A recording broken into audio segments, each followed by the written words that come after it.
But fuck it, I ain't gon' hate. I look over those Cypher session. white women are looking at me like I like this song. Yes, I'm in a microphone. Is all that I'm turning my sights up on. What's good, man? It's your boy Roosh Williams, chilling with the homie Naztradamas. You already know what's good. I am keeping it 100 never finna jump the shit. Captain of the city, pussy suckers just a fucking shrimp. Fuck the limelight, I just want my mind right. The game is all politics, I don't need no 5 mics. I just need 5 people that share in my eyesight. Cause when they let it multiply and share it as they ride, right? Man, it's interesting. It's definitely interesting. It's nice to see, you know, because first of all, I look different. You know what I mean? So first thing people are thinking is like, what is this dude about to sound like, you know?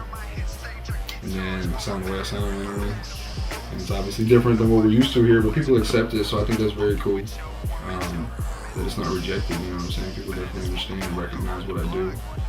And, you know, I love Houston for the sound that we have, you know, but it's just not me in terms of the music I make. So, you know, I just keep doing me and it works, so I'm just gonna keep doing me.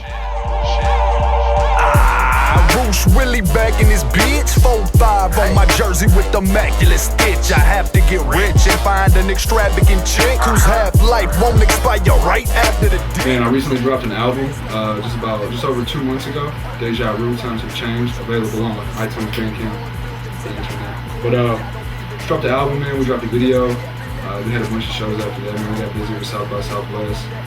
And just about to keep promoting the album. Got a couple videos coming out. Already been making new music.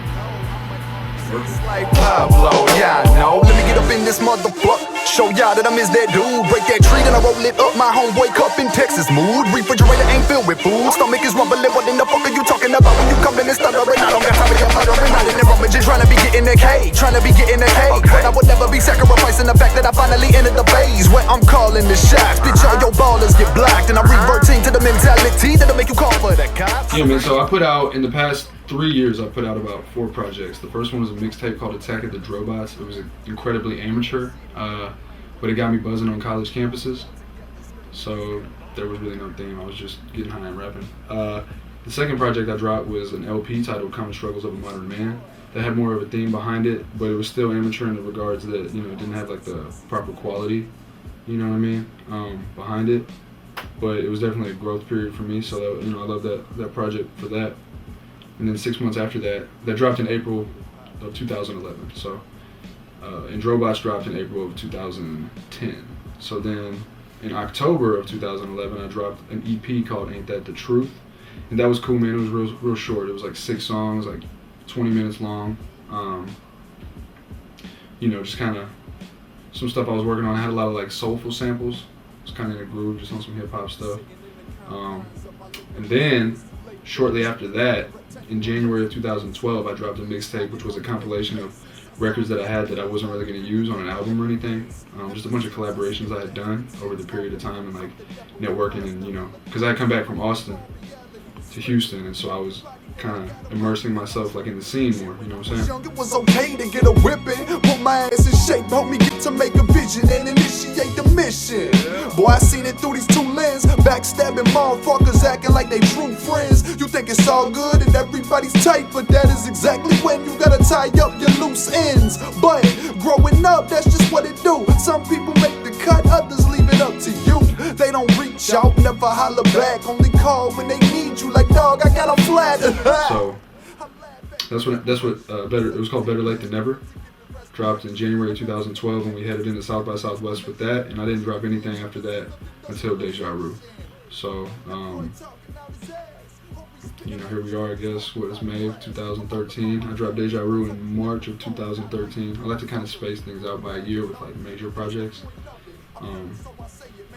But yeah, man, this project kind of encapsulated the change over time, I guess, that I had experienced, and just like different aspects of my personality that I kind of, I don't want to say concealed, but you know, I just hadn't really touched on too much. So I kind of went in a little deeper on it, you know what I'm saying? Had a range of records, you know, had some hype stuff, had some amp stuff, had some more introspective stuff. So just kind of making the kind of music that I like, really. You know what I'm saying? I got that hot shit. Heat wave buzzing like a beat cave. Roosh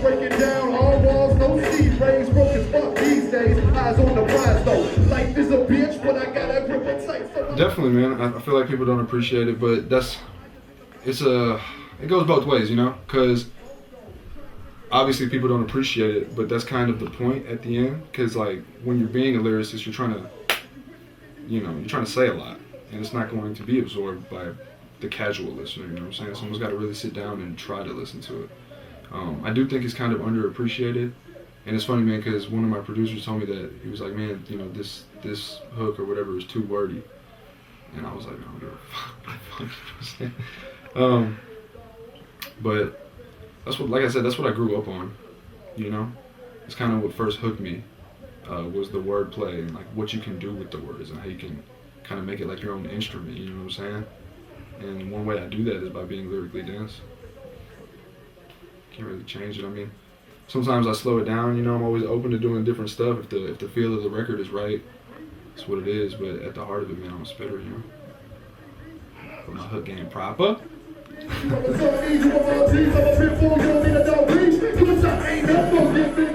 I would pick either Fraudulent with Bubba Sparks or It's a Beautiful Thing with Action Bronson. One is produced by Stompbox and one is produced by Track Sounds.